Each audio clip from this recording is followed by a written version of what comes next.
merci pour votre confiance et considération placée en cette télé. Si c'est maintenant que vous nous rejoignez sur Star 21 TV, et bienvenue dans cette émission Starcom. Starcom, vous le savez, c'est l'émission de décryptage et d'analyse de l'actualité qui vous permet, vous téléspectateurs, de prendre position sur l'actualité nationale en toute responsabilité. Et pourquoi pas également Starcom est le passage obligé de ceux et celles qui font cette actualité guinéenne. Au menu de ce numéro de cette émission Starcom, nous nous intéressons au débat autour des indemnités accordées aux anciennes gloires de Guinée, les indemnités forfaitaires accordées aux anciennes gloires du football et de la musique guinéenne par le ministère des Sports, de la Culture et du Patrimoine historique, compte tenu des faits zazer en Guinée ces derniers temps. Des artistes, des footballeurs dénoncent le caractère sélectif de cette mesure, notamment dans la presse et sur les réseaux sociaux. Face à la polémique dans le milieu sportif et culturel, le ministre Sanusi Bantamasso a choisi de tacler notamment ce qu'il qualifie de malins esprits, qui dit-il, au lieu notamment de considérer le geste du chef de l'État comme étant un acquis. Ça donne à d'autres interprétations. Pour en parler dans cette émission, nous recevons pour vous des acteurs qui vont s'exprimer sur là-dessus, et vous le savez d'ailleurs, c'est l'objectif de cette émission.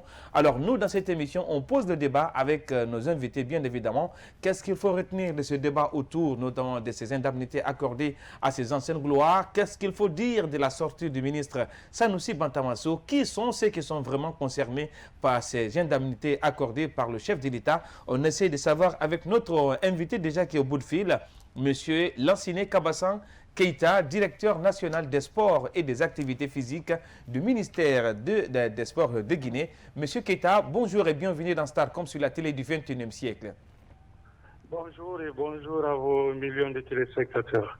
Merci d'avoir accepté notre invitation. Alors, cette première question, Monsieur Kabassan, c'est d'abord autour de ce débat par rapport à ces indemnités. Vous, du côté du ministère des Sports et de la Culture, comment est-ce que vous interprétez ces agissements autour notamment de ces indemnités? Ben, vous savez, il y a eu beaucoup de discussions autour de ces indemnités. Ce qu'il faut comprendre par ces indemnités, c'est une initiative du chef de l'État d'améliorer les conditions de vie des anciennes gloires des arts, de la culture et du sport. C'est partant de ça qu'il a instruit le gouvernement de trouver un moyen pour améliorer les conditions de vie de ces anciennes gloires. Et au niveau de la primature, donc, il a été demandé au ministre du Budget de trouver un montant pour le budget de l'année en cours, c'est-à-dire 2020, pour qu'on puisse améliorer les conditions de vie des anciennes gloires. Donc, un montant de 5 milliards a été dégagé pour cette première année. Et c'est une année test, donc ce montant étant défini.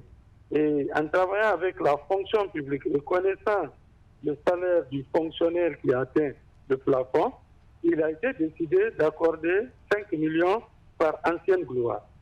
Et donc, quand vous prenez 5 millions par mois et sur 12 mois, donc vous vous retrouvez avec le budget qui est défini autour de 83 personnes. Et donc, c'est dans ce cadre, quand la commission a regardé, et avec l'initiative du chef de l'État, on a jugé nécessaire de prendre pour un départ les associations ou les ensembles qui ont fait vraiment rayonner le pays à travers l'Afrique et le monde. C'est pourquoi ont été choisis les orchestres nationaux qui sont le Bembea Jazz National, le Bala et ses Baladins, le Horea Band, le Keletigi et ses Tambourini. Et puis les ballets africains, le ballet de Liban et le célèbre Afia Football Club dans le cadre du sport. Et donc, aujourd'hui, avec ceux qui vivent, les associations ont remonté la liste. Nous avons une liste de 80 personnes. Et donc, si vous faites le calcul de ces 80 personnes, à raison de 5 millions par personne, ce qui nous fait 400 millions par mois, et sur les 12 mois, ça nous fait 4 milliards 800 millions. Donc, c'est l'idée, et ce n'est qu'un départ, et au fur et à mesure, nous allons proposer à l'État d'augmenter l'assiette pour qu'on puisse introduire d'autres gloires, parce qu'il y a eu beaucoup de gloires en matière des arts et de la culture, et beaucoup d'autres en matière de sport aussi. Alors, Monsieur Kabassan Keïta, il faut rappeler quand même que nous sommes dans un pays, en quelque sorte, qui est considéré comme étant le cimetière des célébrités. Et je pense que c'est ce tort qui est en train d'être réparé par ce geste du chef de l'État. Alors, comment est-ce que vous interprétez ces réactions, pas des moindres, des artistes et des footballeurs qui dénoncent le caractère sélectif de cette mesure, notamment dans la presse et sur les réseaux sociaux? Bon, vu ces différentes réactions, que le ministre a demandé à ce qu'on organise le point de presse le jeudi dernier pour qu'on puisse expliquer au peuple de Guinée comment les choses ont été préparées, comment cet arrêté a été fait. Et je vous informe que l'arrêté qui porte le paiement de ces indemnités est intitulé comme suit. C'est l'arrêté portant attribution d'une indemnité forfaitaire aux anciens artistes des ensembles nationaux et des joueurs de la FIA 77 encore en vie. Donc, pour un départ, nous sommes à la réparation, qu'on le veuille ou pas. Ces artistes et ces joueurs, ils sont battus pour le peuple de Guinée. Ils n'ont pas eu ce que vraiment ils s'attendaient ou ce qu'on pouvait leur donner. Aujourd'hui, nous sommes au niveau de la réparation. Quand on va finir la réparation, après, nous allons rentrer dans le domaine de, comment on appelle, d'équilibrer vraiment avec tous les autres qui ont eu vraiment les moyens, ceux qui ont joué pendant la Deuxième République, qui ont été payés pas comme ceux du Yapia.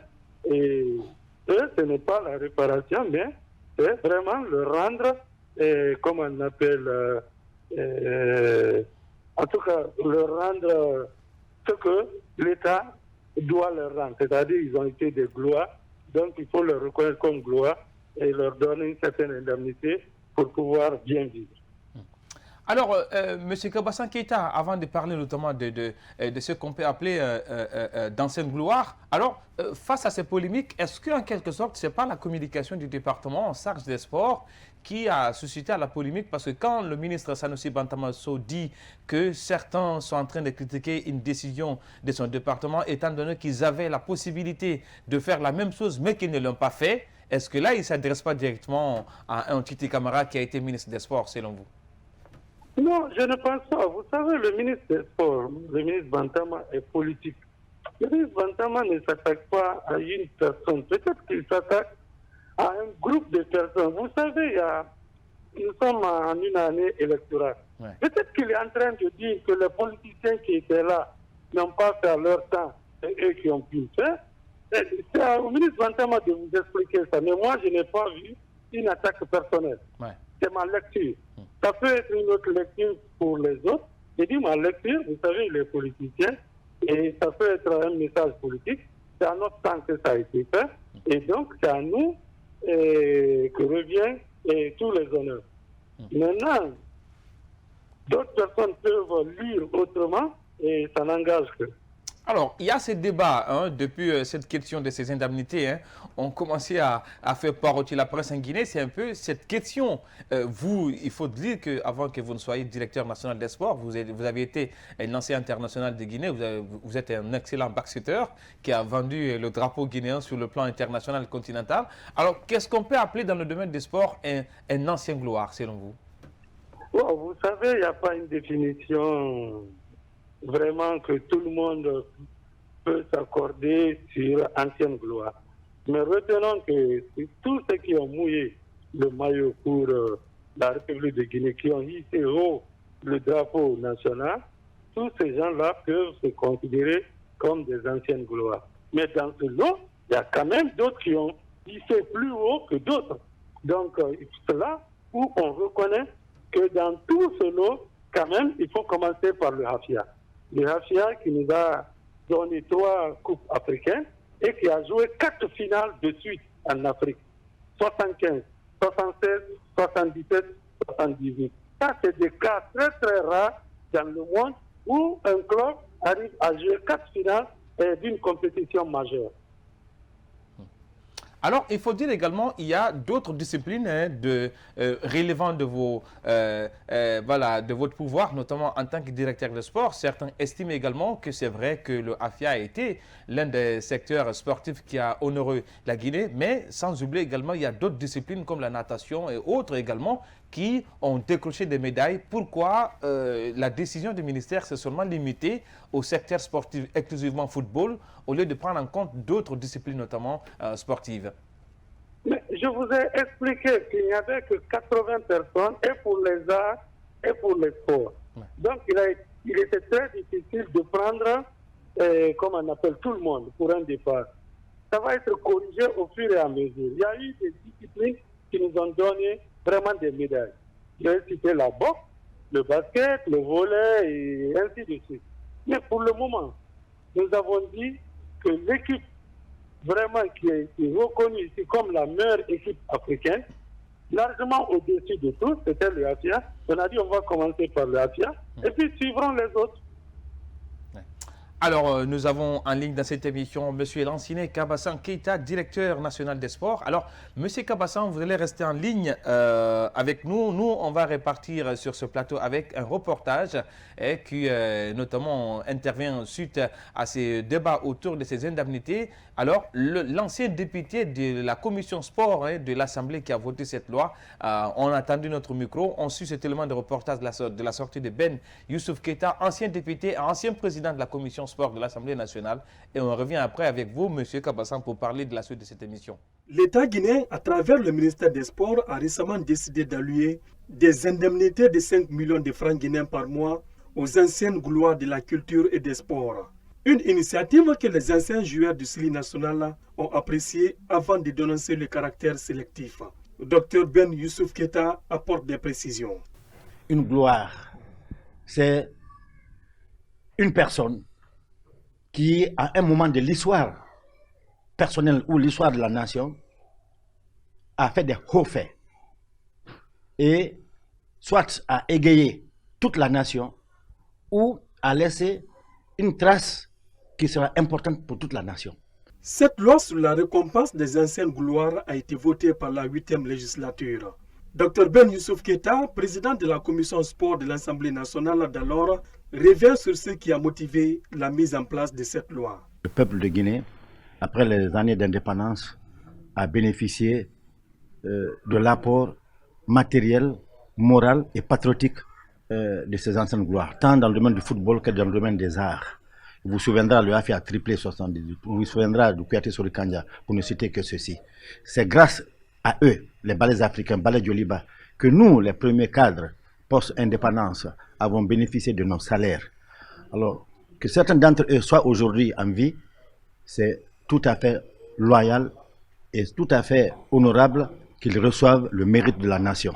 Depuis la récente sortie du ministre des Sports, de la Culture et du Patrimoine historique, Sanoussi Bantamasso, sur la question des indemnités octroyées à des gloires du sport et de la culture, le torchon brûle entre lui et l'ancien capitaine du SLI national de Guinée, Aboubakar Titi Camara. Une divergence qui, selon Dr Ben Youssouf Keita, n'a pas sa raison d'être.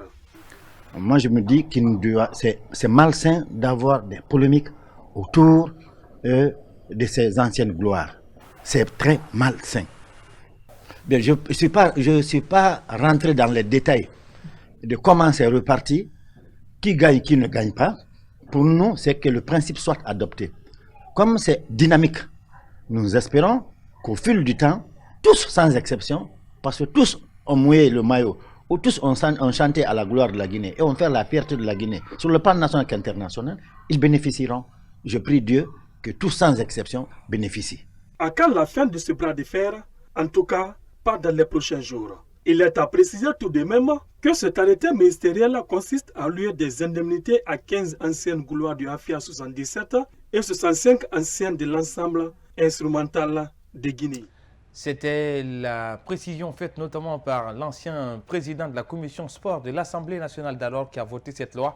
Alors nous avons toujours notre invité en ligne, monsieur Fassiné Kabassan Keita, directeur des sports de Guinée. Alors monsieur Kabassan, il faut le dire qu'à part le geste du chef de l'État qui désormais va dans le sens notamment de la reconnaissance, alors la grosse question, est-ce que vous, en tant que responsable du département, vous avez une stratégie pour le suivi désormais de ces anciennes gloires du sport et de la culture en Guinée, en général? Oui, oui. Dans nos perspectives au niveau du département, nous avons actuellement une loi qui est déposée au niveau de l'Assemblée qui prendra en compte les anciens sportifs.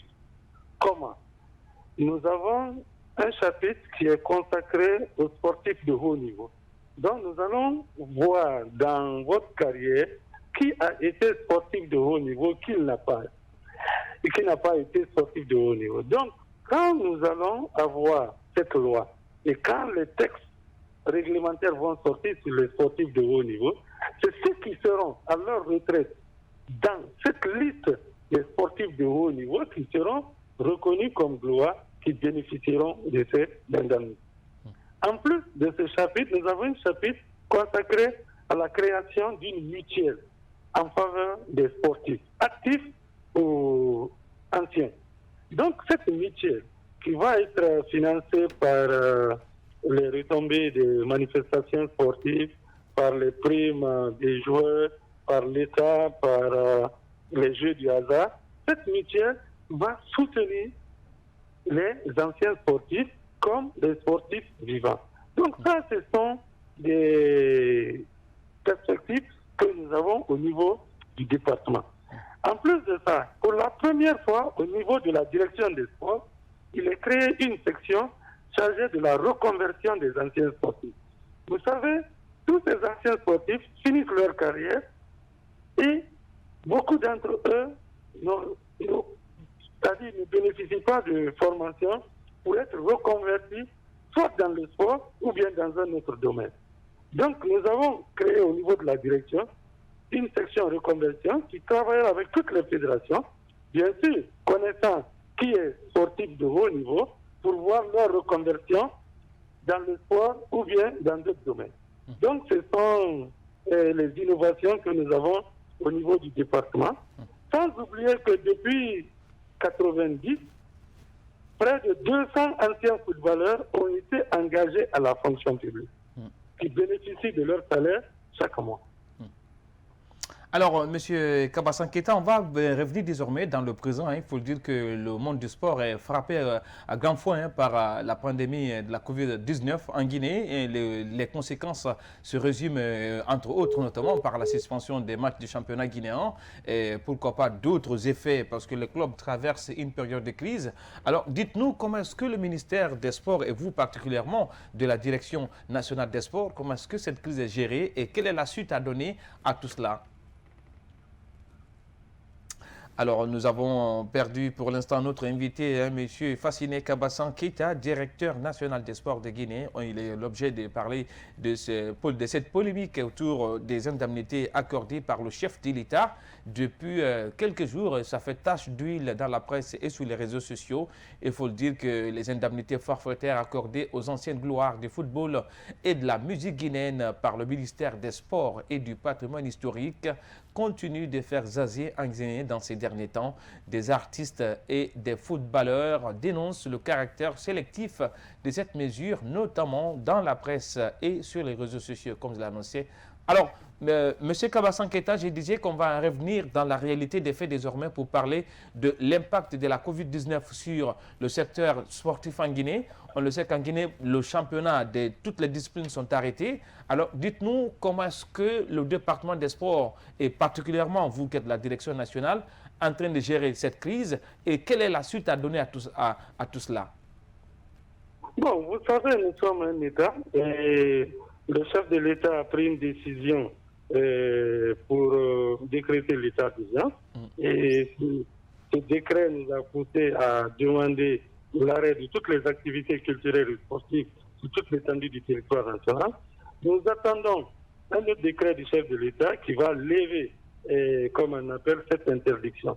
Donc, dès que l'état d'urgence va être levé, nous allons lever aussi l'interdiction des activités sportives et culturelles. Mais qu'à cela ne tienne, le ministre, lors d'un conseil des ministres au mois d'avril, a fait une communication sur l'impact de la COVID-19 sur les activités sportives et culturelles. Donc, nous avons eu à expliquer dans cette communication du ministre ce que cette pandémie fait aux sportifs et au sport lui-même. Si vous prenez les sportifs, vous savez que depuis 5 ans, la Guinée a un championnat professionnel, donc nous avons des joueurs professionnels, aujourd'hui qui ne bénéficient pas de leur salaire.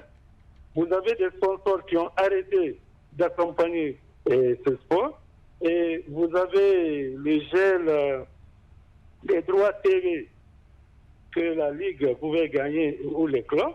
Donc ça, c'est des impacts qui sont réels, et nous avons nos différents stades, c'est-à-dire les infrastructures sportives, aujourd'hui qui manquent d'entretien parce que tout est fermé, et si ces infrastructures tombent, en tout cas en panne, s'il y a des problèmes sur ces infrastructures, ça peut créer d'autres problèmes. Donc toute cette communication a été faite par le ministre en conseil des ministres, et aujourd'hui une commission est en train de travailler avec le cabinet de monsieur le ministre pour voir comment accompagner le sport dans le cadre de la sortie de cette pandémie. Alors, Monsieur Kabaka Sanketa, je voudrais désormais qu'on parle d'une actualité qui également a suscité beaucoup de réactions en Guinée, avec notamment cette annonce portant l'organisation de la Coupe d'Afrique des Nations par la Guinée, même si pour certains c'est de l'utopie. Est-ce que du côté du ministère des Sports, on peut parler de rêve qui peut se réaliser? Ben, nous ne sommes plus au niveau du rêve, on a rêvé. Nous avons eu l'accord du gouvernement pour candidater, et en réponse, la CAF nous a donné l'organisation. Ce que je peux dire aux Guinéens et à tous les fans du sport guinéen, c'est qu'il faut être optimiste et que la Guinée organisera à Cannes, s'il plaît à Dieu. Nous avons, comme on appelle, la volonté politique derrière nous. Donc, nous espérons avoir notre camp. Est-ce que alors, pour ceux qui sont sceptiques, parce que quand vous dites que vous avez la volonté politique, c'est vrai que candidater, c'est un acte, mais les actions sur le terrain également, c'est tout autre. Parce que vous le savez comme moi, l'organisation d'une CAN désormais qui passe à 24 nations, ça demande beaucoup d'investissement. Et en Guinée, aucun signal n'est enregistré sur le terrain en termes d'infrastructures routières, pourquoi pas hôtelières, même sportives aujourd'hui. Est-ce que ça suffit, cet engagement verbal de l'État? Non, vous savez que l'organisation d'une CAN est un facteur de développement socio-économique d'un pays. Et donc, c'est un tout. Ce n'est pas le ministère des Sports seul qui peut être engagé dans l'organisation de cette compétition. Il faut l'apport de tous les départements. C'est pourquoi le COCAN a eu à rencontrer tous les départements ici qui ont dit d'ici 2025 quels sont les projets qu'ils ont en cours au niveau des différents sites qui sont retenus. Vous savez, les sites retenus, c'est Zérékoré, c'est Kankan, c'est Labé, c'est Kindia, c'est Bouquet et Conakry. Donc, nous avons eu des informations importantes au niveau de ces départements qui vont être en 2025 vraiment au niveau de l'organisation de la CAN, du cahier des charges que nous avons actuellement. Et nous, au niveau des infrastructures sportives, nous sommes en train de travailler. Vu que cette pandémie, vous allez avoir beaucoup d'informations. Aujourd'hui, 2 cabinets sont recrutés pour nous accompagner dans ce cadre. Et on a déjà commencé à rencontrer les bailleurs de fonds pour le financement des différents stades. Il y a un travail qui se fait en sourdine au niveau du COCAN. Il y a des documents qui sont là. Au fur et à mesure, le directeur des opérations sous l'ordre du président du COCAN, qui est le ministre des Sports, va sortir tous ces documents pour informer le peuple de Guinée du travail qui est fait, qui est en train d'être fait. Il ne me reste qu'à vous dire merci, M. Fassiné Kabasanketa. Je rappelle que vous êtes directeur national des sports du ministère. Lanciné. Oui. Lanciné, s'il vous plaît. Voilà, alors Ok. Lansine Kabassan Keita, directeur national des sports et des activités sportives. J'espère que je ne me suis pas trompé cette fois-ci. Et vraiment, M. Keita, je suis très ravi de vous avoir dans Starcom et pourquoi pas sur la télé Star 21 TV. On espère que ça ne sera pas la dernière fois. Surtout, merci d'avoir accepté notre invitation. Merci à vous, c'est un plaisir d'être avec vous et n'hésitez pas, à tout moment, on reste à votre disposition.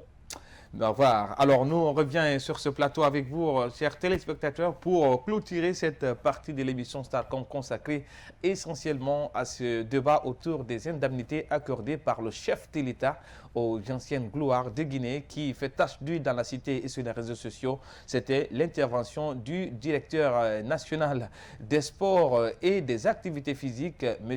Lansine Kabassan Keita, qui est avec nous. Merci pour votre aimable attention et considération à cette télé Star 21 TV et plus particulièrement à cette émission Starcom. Surtout, ne zappez pas sur cette télé car la grille des programmes reste très riche et variée. L'info continue sur Star 21 TV. Merci.